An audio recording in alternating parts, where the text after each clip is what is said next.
Hola, muy buenos días. Estaba pensando, buena canción la que hemos cantado, ¿no? Al final, esta última canción. Pensaba que tenemos que vivir a la luz de lo que cantamos y tenemos que creer lo que cantamos, ¿no? A veces pensamos que Dios no está obrando, pero lo está haciendo a la luz de los ojos de la fe. Él se ha comprometido a no dejar de trabajar en nuestra vida, ¿no? Así que qué bueno que esto sea de inspiración para nosotros durante esta semana. Quiero daros la bienvenida. Si sois nuevos, venís por primera vez, que Parque este es vuestra casa. Nuestra intención es ayudar a las personas a establecer una relación personal y creciente con Jesús. Y ahora estamos en una serie basada en el libro de los Hechos, titulada El día que nació la Iglesia. Y yo pienso que cada vez es más necesaria la Iglesia y también es un privilegio formar parte de la Iglesia. Así que retomamos de nuevo y ya esperamos en esta fase terminar ya el libro, ¿de acuerdo? Porque lo vamos a ver de una manera muy detallada, despacito, tomando pues cada párrafo prácticamente de una manera expositiva. Muy bien, vamos ahora a decir algo que quizá, bueno, para los que llevan ya tiempo en la vida, pues les suena fácil, pero los que son jovencitos quizás no. Pero no todo en la vida será fácil y cómodo. No todo en la vida será tranquilo. A veces en la vida vendrán momentos en los que las cosas se van a poner feas. Ese es el título del mensaje de hoy, cuando las cosas se ponen feas. ¿De acuerdo? No es que esté ocurriendo todos los días en nuestra vida, pero en algún momento de nuestra vida las cosas se van a poner feas. Esto es la vida. Esto lo vemos en el cine. Ahí van los soldados por ahí haciendo una misión de reconocimiento, van todos contentos, van todos cantando y tal. De pronto una emboscada, llueven los tiros por todos sitios y, madre mía, las cosas se han puesto feas, ¿no? El avión va volando y todo tranquilo, están a punto de aterrizar, pero una bandada de pájaros se mete en el motor sale ardiendo, lo hemos visto en el cine, ¿no? Y las cosas se ponen feas, ¿de acuerdo? Vamos a ver, vas al médico, te haces una analítica y te llaman al día siguiente diciendo, oiga, tengo que hablar con usted porque aquí hay un dato que es preocupante. Amigo, pues las cosas se pueden poner feas. Todo va bien en la familia, todo se lleva muy bien, hasta que fallece el abuelo o la abuela y hay una pelea por la herencia y, amigo, aquello termina fatal, ¿de acuerdo? O por otra cosa, no solamente la herencia, pero iba todo muy bien, pero de pronto aquello la familia se ha roto, se ha enfrentado, se ha dividido, las cosas se han puesto feas. Estás en una empresa, tienes trabajo, tienes una hipoteca que pagar y de pronto te dicen que la empresa va a reducir personal y va a haber muchos despidos. Tu matrimonio va bien, pero de pronto tu mujer o tu marido te dicen que han conocido a otra persona en el trabajo, que ya no te quieren, así que te van a dejar. ¿De acuerdo? Hay tantas situaciones en las cuales la vida se puede poner fea. Hay ese momento en que yo creo que cada uno de nosotros en su biografía personal puede identificar algún momento difícil, algún momento duro a nivel personal o a nivel familiar, pero también a nivel eclesial.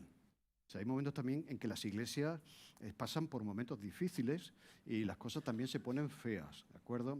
¿Qué hacemos en esos momentos?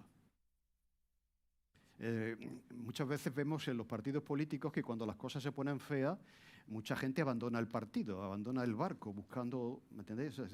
Y cuando las cosas se ponen feas, no todo el mundo se mantiene firme y no todo el mundo lucha hasta el final. ¿De acuerdo? ¿Qué podemos hacer cuando las cosas se ponen feas, sea cual sea el ámbito en el que se pongan? No es momento, a la luz de lo que vamos a ver aquí hoy, no es momento en esa situación de salir despavoridos, de tirar la toalla, sino de resistir y hacer lo correcto, hacer lo que tenemos que hacer. ¿De acuerdo? Lo que hace ese piloto del avión, que en lugar de decir que sálvese quien pueda y se tira en paracaídas y deja el avión allí a su suerte, lo que hace el hombre ahí intenta hacer lo que tiene que hacer, aunque eso implique pues, lo que implica muchas veces, ¿de acuerdo? Entonces es el momento en esas circunstancias de resistir, de hacer lo correcto, porque yo creo que es cuando las cosas se ponen feas, cuando realmente mostramos lo que somos. Mostramos la realidad de nuestra fe, mostramos el compromiso que tenemos con el Señor, si es verdadero, cuando las cosas se ponen feas. Mira, las cosas se han puesto feas hace 2 años también para la Iglesia. Vino el COVID y a nivel mundial se ha hecho un estudio y una tercera parte de la gente que iba a la Iglesia, sea cual sea la Iglesia, no ha vuelto a la iglesia, dejó de ir a la iglesia cuando las cosas se pusieron feas en relación a esta situación. Entonces dice uno, ¿qué podemos hacer cuando las cosas se ponen feas? ¿Tiramos la toalla y abandonamos y salimos corriendo hasta que mejoren las circunstancias?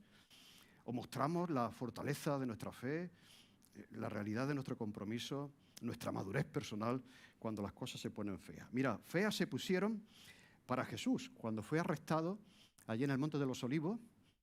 Ahí empezaron a ponerse feas. Bueno, ya se pusieron feas cuando Judas traicionó al Señor por unas monedas y ahí se desencadenó el arresto de todo eso. En ese momento las cosas se ponen feas para Jesús. ¿Qué hizo cuando las cosas se pusieron feas? También el apóstol Pablo, en ese viaje de vuelta a Jerusalén, pues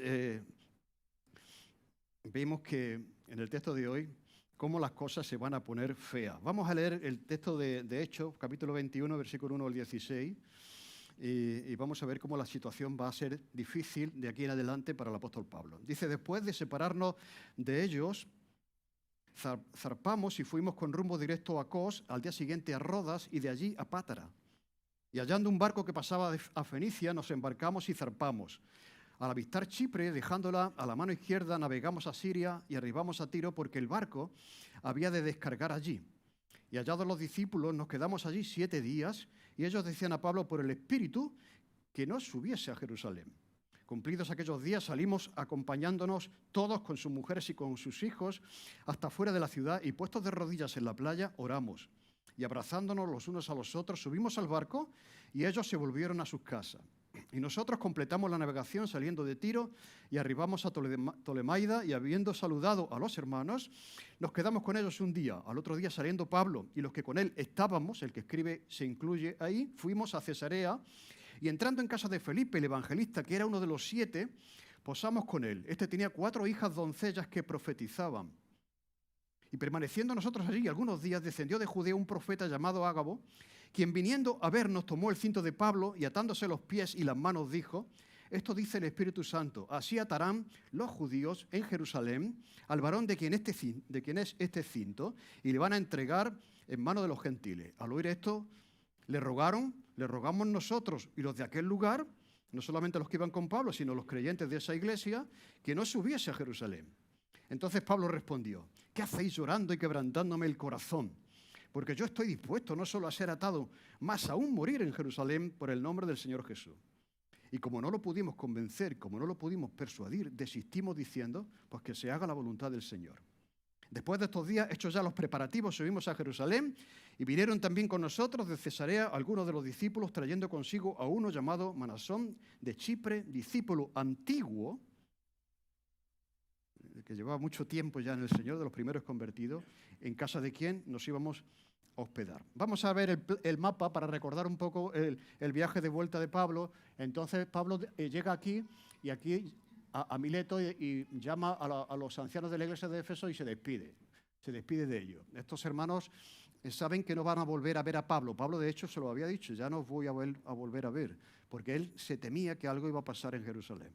¿Vale? Entonces toman el barco, van aquí, todo esto es una descripción de Lucas de todo el recorrido. Entonces llegamos aquí, ¿de acuerdo? De aquí llegan a Tolemaida y después a Cesarea, ahí están en casa de Felipe y de aquí ya pues vemos que el pasaje nos deja a las puertas de Jerusalén.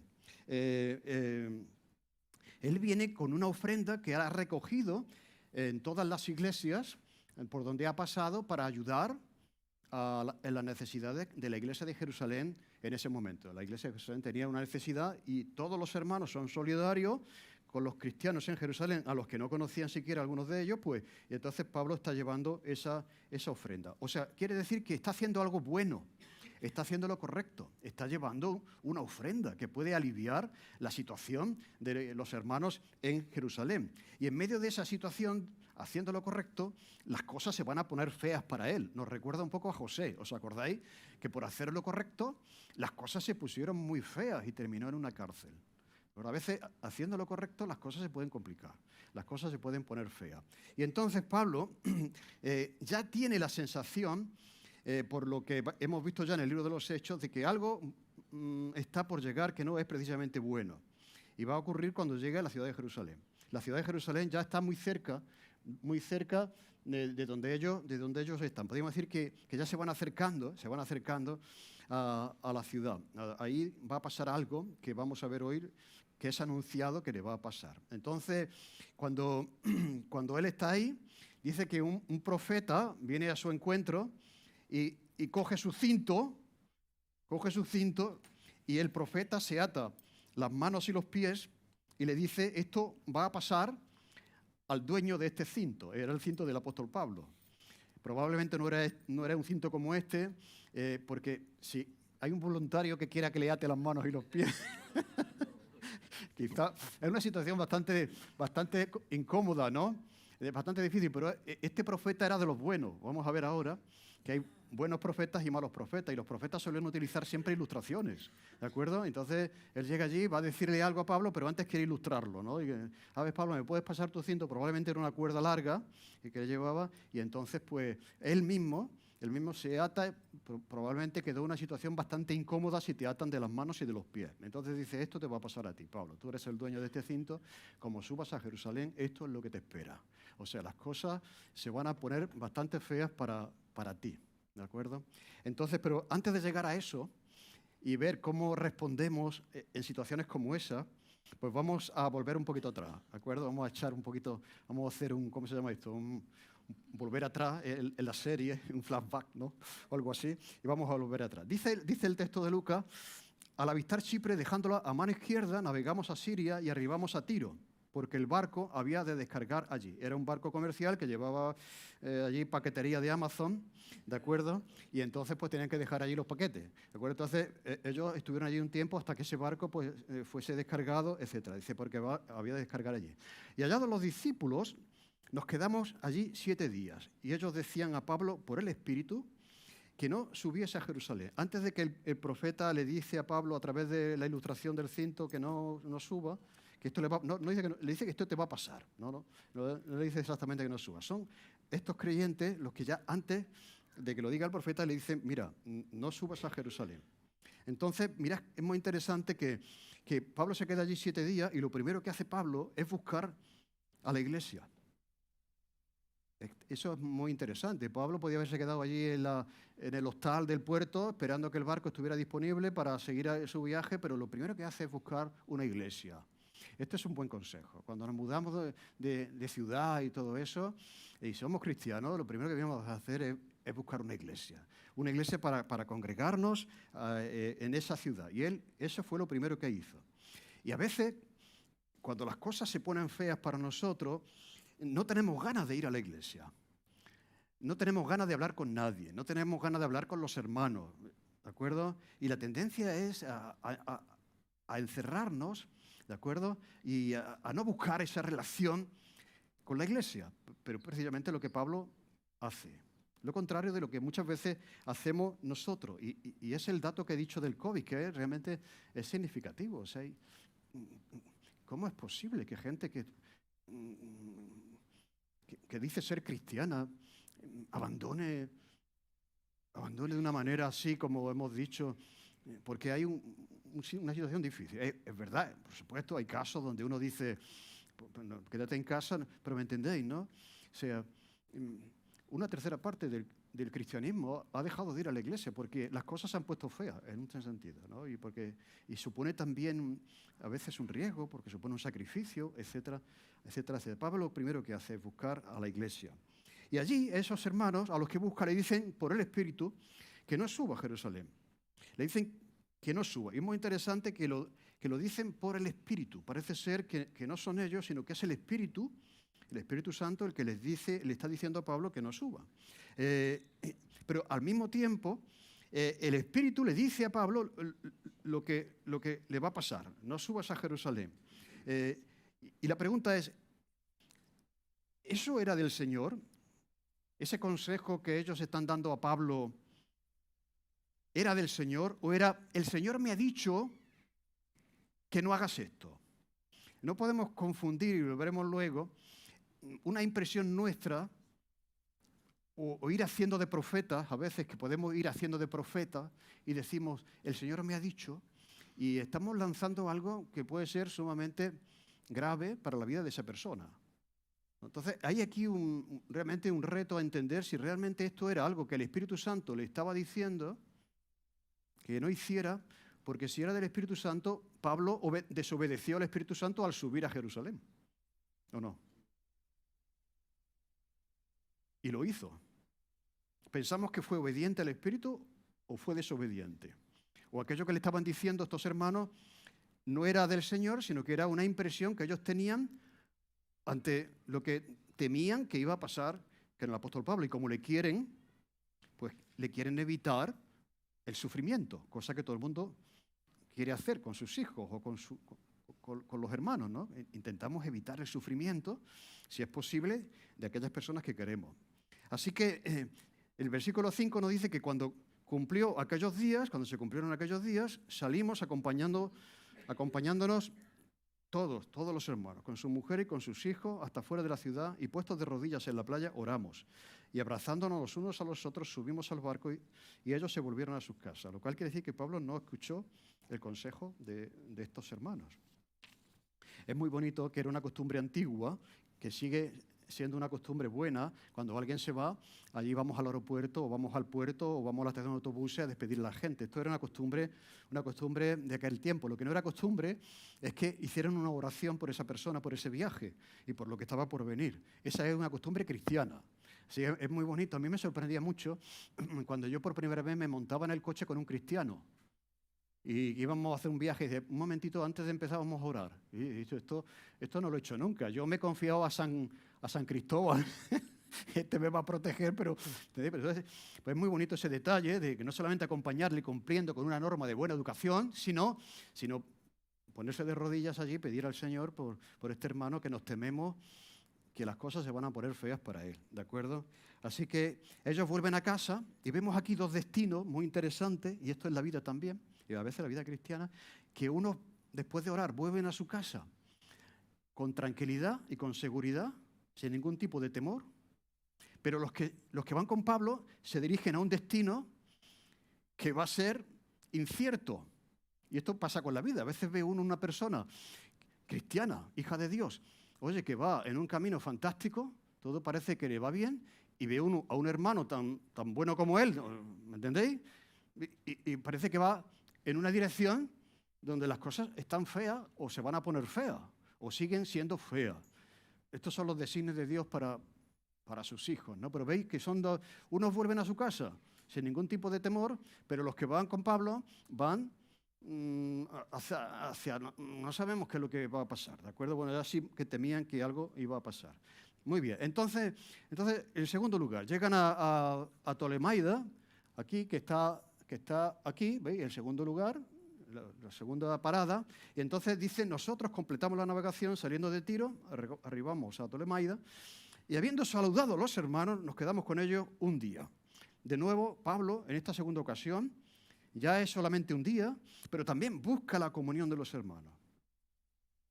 O sea, qué importante, y mucho más cuando las cosas se ponen feas. ¿Os acordáis? Jesús sabe que las cosas se están poniendo feas y les dice a los discípulos, por favor, ¿me podéis acompañar en esta hora? De alguna manera Jesús necesitaba el apoyo de los discípulos. ¿Y qué hacen los discípulos? Se quedan durmiendo, se duermen allí, ¿no? Pero veis que la importancia de la comunión, de la iglesia, de buscar a los hermanos, de no quedarte en casa, de no tirar la toalla, de no abandonar, sino buscar la oración, la comunión, el apoyo de tus hermanos cuando las cosas se están poniendo feas. Hay algunos teólogos que dicen, ya lo dije, lo anticipé anteriormente, que está haciendo una comparativa entre Jesús, la subida de Jesús a Jerusalén y el sufrimiento que se daría en Jesús en Jerusalén, y la subida de Pablo a Jerusalén, que es muy similar a la de Jesús. Os dije en una ocasión, hace ya muchos años, que Pablo decidió irse andando en un camino que los demás que iban con él hicieron en barco. ¿Por qué? Porque se temía que se iba acercando a las cosas feas. Y entonces necesitaba de ese tiempo solo para reflexionar, para afirmar la voluntad de hacer lo que Dios quisiera y quería que hiciese. ¿De acuerdo? Pero la importancia de eso. Mira, esta semana leyendo así, encontré una frase que dice, no puedes decir que amas a Jesús y no amas congregarte con tus hermanos. No puedes decir que amas a Jesús y no congregarte con tus hermanos en la iglesia que ama a Jesús y por la que murió Jesús. O sea, no puede, es una contradicción. No, yo no necesito la iglesia, yo tengo al Señor y yo tengo mi relación con Él. No puedes decir que amas a Jesús si no amas a la iglesia por la que murió Jesús. La importancia, y Pablo tenía claro, era solamente un día, pero en la segunda ocasión que busca la relación y la comunión con los hermanos. En tercer lugar, de ahí, de Tolemaida, va a Cesarea. Al otro día, saliendo Pablo, y los que con él estábamos, Lucas se incluye, fuimos a Cesarea. Y entrando en casa de Felipe el evangelista, que era uno de los 7, posamos con él, y este tenía 4 hijas doncellas que profetizaban. Así que Pablo va a casa, ¿sabéis quién era Felipe? Felipe era uno de los diáconos, de acuerdo, que fue llamado por los apóstoles a servir en las necesidades de la iglesia de Jerusalén, atender a las viudas y tal, pero era un evangelista, era una persona que tenía carga por alcanzar a los perdidos. Y el Espíritu Santo le dice a Felipe, mira, vete de aquí y ve en dirección y que te vas a encontrar con un hombre que viene leyendo al profeta Isaías, ¿os acordáis la historia? Acércate a ese carro, después de llevar a Jesús al etíope y de bautizarle, pues entonces dice que el Espíritu llevó a Felipe en dirección a Cesarea. O sea, él fue predicando por todo ese, no volvió a Jerusalén, sino que fue predicando por toda esa región hasta que llegó a Cesarea y ahí se instaló. Y ahí vivió en Cesarea. Y dice aquí ya Lucas que tenía 4 hijas que profetizaban. Por lo tanto, cuando Pablo llega aquí a Cesarea, ¿dónde va? ¿A quién busca? Pues a otro hermano, en este caso a Felipe. Y este hombre, como no se dice nada de la mujer, probablemente había muerto, pero dice que sí que tenía 4 hijas que profetizaban.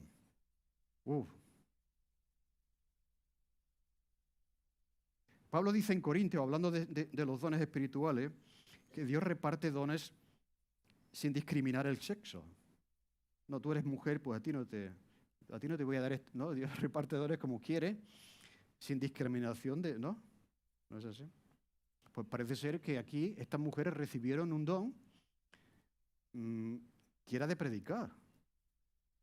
El don de profecía era un don de traer la palabra de Dios. Así que, ¿me entendéis? Que es bíblico que las mujeres puedan predicar. O sea, estas hijas de Felipe predicaban, profetizaban. Y dice el texto de cuando Pablo aclara esto, dice, pero el que profetiza, y ellas profetizaban, habla a los hombres. Para edificación. Pero los hombres, no solamente que a los hombres y a las mujeres no, ¿me entendéis? Pero habla a hombres y mujeres. ¿Y qué es lo que está haciendo cuando habla? Cuando profetiza, cuando predica. Pues edificar, exhortar y consolar. Dice, es mejor el don de profecía que el don de lenguas, porque el don de lengua, en un sentido, tiene un beneficio personal, puede tener un beneficio personal, pero el don de profecía es la capacidad de edificar, de exhortar y consolar. Y eso es lo que estas mujeres hacían.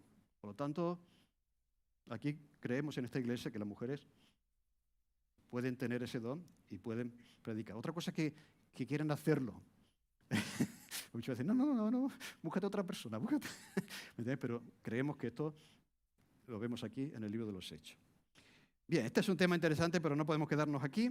Dice que permanecieron allí algunos días, y aquí viene lo que estábamos diciendo al principio, que descendió precisamente de Jerusalén, de Judea, un profeta llamado Ágabo, quien viniendo a vernos, tomó el cinto de Pablo, dice, y atándose los pies y las manos dijo, esto dice el Espíritu Santo, así atarán los judíos en Jerusalén al varón de quien es este cinto. ¿De quién es este cinto?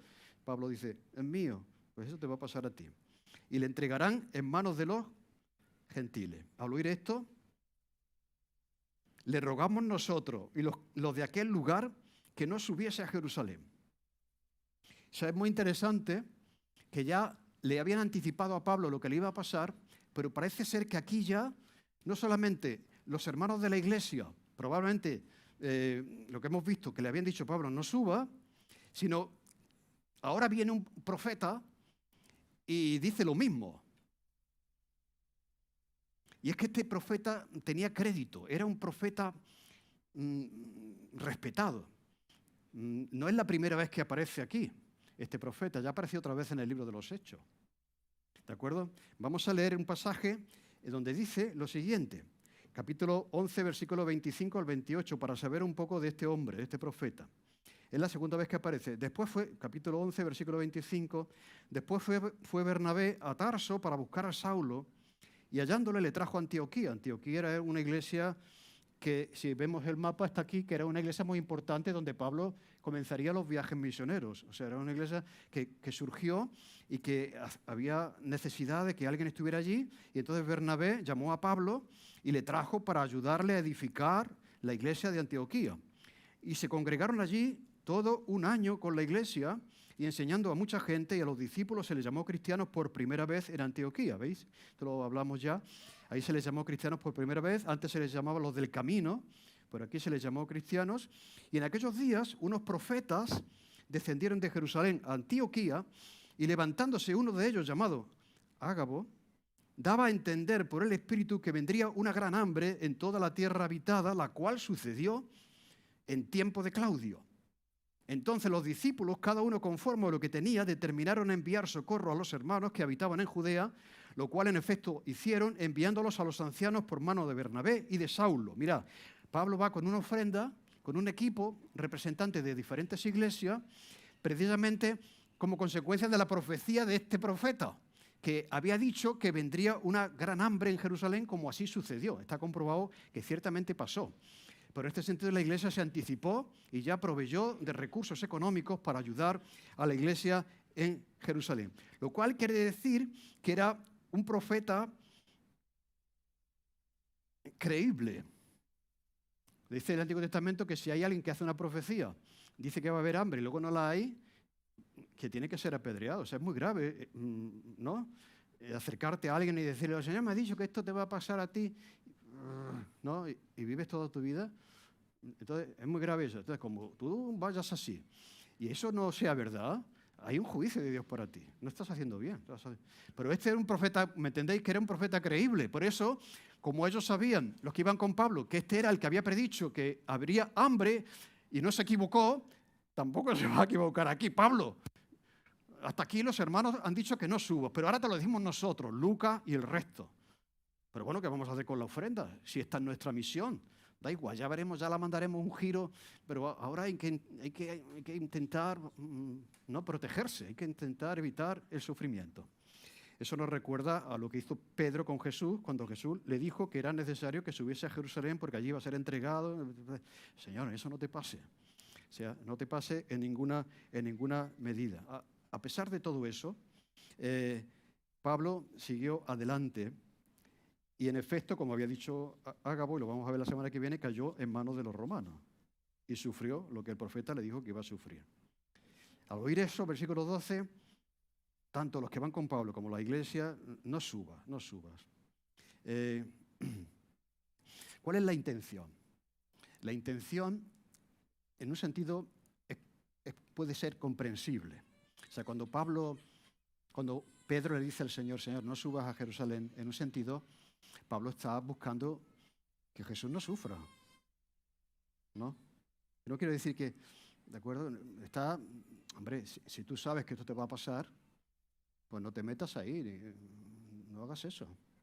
Evítalo, mira por ti mismo, ¿no? Entonces, es lógico que uno quiera evitar pues sufrimiento y a las personas que uno quiere, pues evitarles el sufrimiento.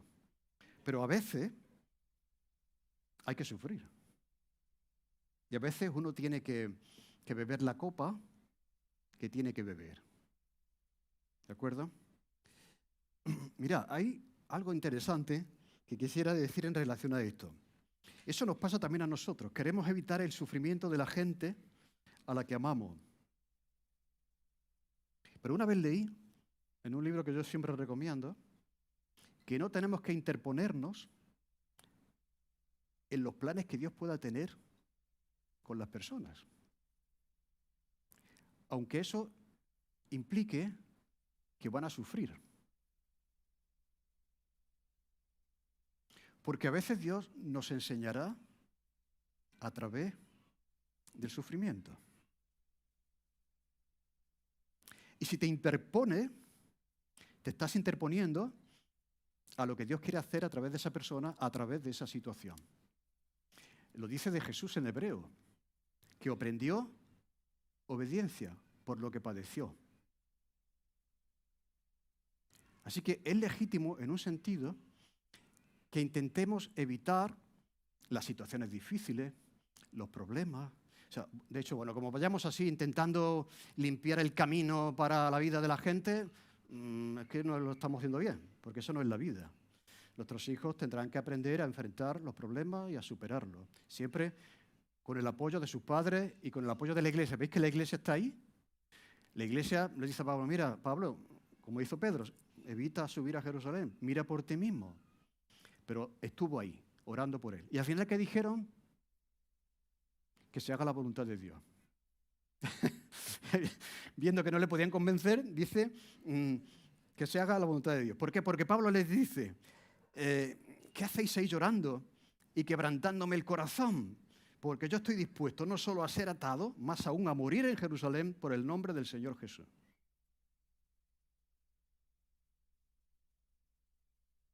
O sea, las cosas se van a poner feas para Pablo, no por un problema de salud, no por un problema de trabajo, no por un problema de familia o lo que sea, se ponen feas a causa de su fe. Pero hay que decirlo, ¿no? Porque a veces las cosas se pueden poner feas por culpa de tu torpeza, ¿no? Te metes en un lío y te has metido tú solo, o sea, y las cosas se ponen feas. ¿No? Pero vemos aquí, ¿estaríamos nosotros dispuestos a morir por nuestra fe? Es lo que estaba haciendo Pablo, estaba haciendo una cosa buena, estaba llevando una ofrenda, ¿eso es malo? Los hermanos lo necesitan. Yo tengo que cumplir, además él tenía la convicción de que esto tenía que hacerse. Entonces, estoy dispuesto a sufrir lo que tenga que sufrir por el nombre del Señor Jesús. Por lo tanto, la fe de Pablo era una fe que estaba dispuesta a morir por ella. Amigo, eso es fácil decirlo, pero cuando las cosas se ponen feas, se ve la fe, el peso de la fe de los que dicen tener fe. Si desaparecen, si se escabullen, o si están ahí, en los momentos difíciles, haciendo lo que hay que hacer. Hay gente que está sufriendo, está intentando encontrar un vídeo de un pastor que está predicando en una iglesia, viene un grupo de gente, en una aldea, un grupo de gente y lo sacan y empiezan a darle barazos allí, a pisotearle, a tirarlo por el suelo, porque está predicando el Evangelio. Hay gente que en este momento está sufriendo todo eso. Las cosas son feas para ellos no solamente un fin de semana o un día del año, sino son feas todos los días. Y entonces ellos están ahí. Sin embargo, en el mundo rico, cómodo, como es el nuestro, ya todo aquello que implique un poco de sacrificio, aquello que implique tener que pagar un precio, tomar la cruz, y ya no digamos morir. Pues es admirable Pablo, la fe de Pablo. Si tengo que morir, me muero, porque yo sé lo que estoy haciendo y que esto merece la pena morir por ello. Así que él sigue adelante. Y entonces no hace caso. Realmente el profeta no le está diciendo que no vaya. El profeta no le dice que no vaya. El profeta dice que esto te va a pasar. Y es muy interesante que eso también lo hace el Espíritu. A veces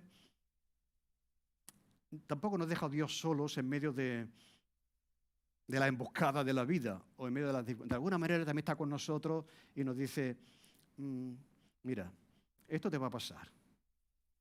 Pero yo estoy contigo, pero tienes que pasar por ahí. Yo me acuerdo, ahora me viene a la mente, cuando yo me convertí, momentos difíciles, y yo dije, Señor, y yo sentía, yo estoy contigo todos los días hasta el fin. Es lo que dice la Biblia, ¿no? Pero tienes que pasar por ahí. Y esto es lo que nos va a pasar en algún momento de la vida. Vamos a pedir al Señor que, si es posible, que pase esa copa, que no tengamos que beberla, pero otras veces el Señor nos dirá, a través de su Espíritu, tienes que pasar, tienes que beber esa copa, pero yo estoy contigo. Por eso lo que está haciendo aquí el profeta no es decirle que no vaya, sino que le está dando información para que él esté preparado para lo que le va a pasar, para lo que va a vivir. Así que la advertencia del Espíritu Santo tenía la intención de preparar, pero no retener a Pablo. Mira, os leo una frase. Elegir sufrir significa que algo anda mal.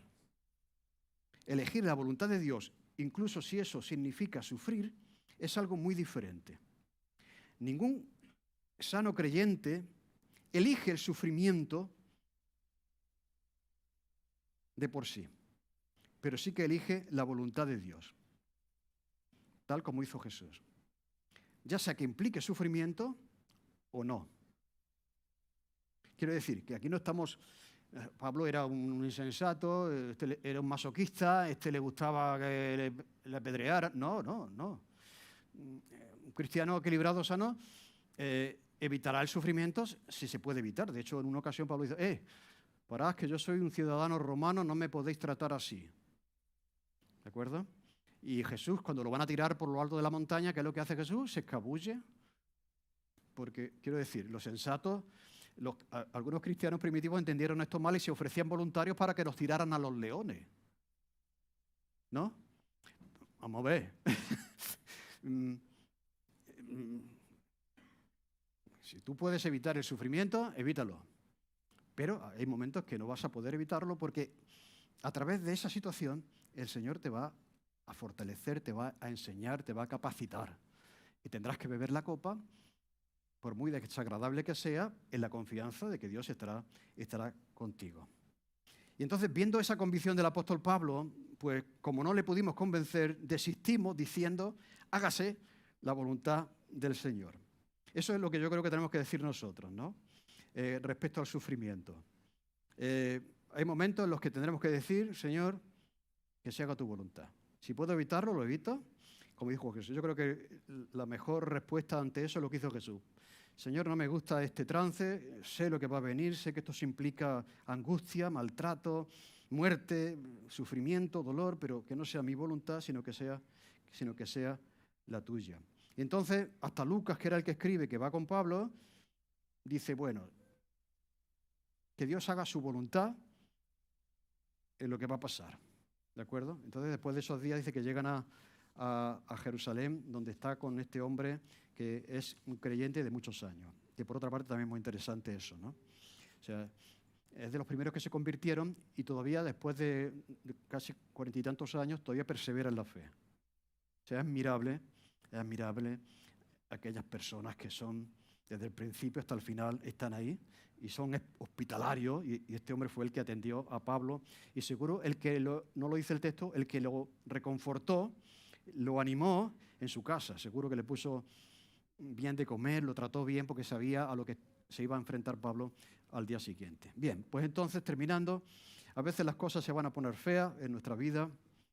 Unas veces será por culpa de nuestras malas decisiones, otras veces será por causas ajenas a nosotros, no tenemos culpa de nada de lo que está pasando, pero en la empresa o yo qué sé, o lo que sea, y otras veces será a causa de la fe, o sea, ¿de acuerdo? O sea, será por causa de la fe. ¿Vale? Entonces, ahí es donde se ve realmente lo que hemos de hacer a la luz de lo que hizo Pablo y de lo que hizo Jesús. A veces, como digo, si se puede, lo correcto será evitar el sufrimiento. Pero otras veces será aceptarlo confiando en que Dios lo usará para su bien. Si es posible, que pase esa copa. Pero que no sea lo que yo quiero que pase, sino que sea tu voluntad. Aquí se ve, yo creo que la grandeza de la fe. No en decir si es posible que pase esto, sino lo que viene después. Pero que no se haga mi voluntad, sino la tuya. Y aquí recibió Jesús un no de la boca de su Padre. ¿No? Hay un libro que se llama Cuando Dios dice no. Pero Dios tiene que decir sí siempre, ¿no? A veces dice que no. Y se lo dijo a su propio hijo. Hijo, tienes que pasar por ahí. Tienes que pasar por ahí. Que no sea mi voluntad, sino la tuya. Mira, si Pablo no hubiese subido a Jerusalén, pues no habría llegado esa ofrenda a la iglesia y el Evangelio no habría llegado a Roma como luego llegó a través de la cárcel. Fijaros, dice en Hechos capítulo 9, versículo 15, el Señor le dijo, ve, porque instrumento cogido me es este para llevar mi nombre en presencia de los gentiles y de reyes y de los hijos de Israel. Esto de los reyes todavía no había pasado. Pero es que él va a llegar hasta el centro del imperio. Y dice después, porque yo le voy a mostrar a él cuánto le es necesario padecer por mi nombre. Así que Pablo, en un sentido, aquí recibe también una profecía de que va a llegar hasta el centro del imperio con el Evangelio, pero que también va a tener que padecer un poco para que eso pueda pasar, ¿no? Así que es un reto para nosotros en esta mañana. O sea, lo siento, pero a veces las cosas se pondrán feas. Y es el momento de estar firme, de no salir corriendo, de apoyar, de defender, de luchar por tu familia, de luchar por tus hijos, ¿me entendéis? De luchar por tu iglesia, no de salir corriendo hasta que las cosas mejoren. En el trabajo, en el matrimonio.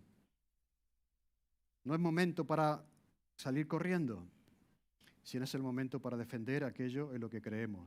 Imitando a Jesús, cuando las cosas se pusieron feas para él, imitando también al apóstol Pablo, tomando el camino difícil, no el fácil, yendo a Jerusalén.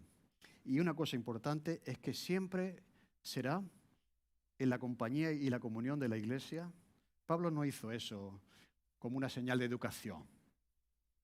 Eso de visitar a los hermanos en el lugar que él no dice, bueno, tengo que ser educado. Hola, buenas tardes, que estoy por aquí. No. Pablo buscaba la comunión, como la buscó Jesús en los momentos de angustia, la comunión de los discípulos, ¿no? Entonces, él sabía y necesitaba encontrar el abrazo, la oración, el apoyo de aquellos hermanos para no sentirse solo en lo que le esperaba en Jerusalén. Así que, sea lo que sea, la iglesia siempre estará ahí. Y sea lo que pase, la iglesia siempre puede ser un lugar de apoyo, ¿de acuerdo?, de oración para ti cuando las cosas se pongan feas. Amén. Señor, te damos gracias por este pasaje también y también recordarnos de la importancia de la iglesia, de la comunión, Señor, del apoyo, de la oración de los hermanos en situaciones en las que lo pasamos mal, Señor. Es verdad esto, ¿no? Hay momentos difíciles. La tentación es abandonar, es dejar de luchar, tirar la toalla, perdernos, Señor, no querer saber nada de nadie, pero aquí vemos un ejemplo claro de lo que hemos de hacer, Señor. Ayúdanos a mantenernos firmes en la fe, de seguir luchando por aquello en lo que creemos, Señor, cuando las cosas se pongan feas. Te lo pedimos y te damos gracias en el nombre de Jesús y gracias por la presencia, el poder, la ayuda, la guía de tu Espíritu Santo en nosotros en toda situación. En el nombre de Jesús, amén. Amén.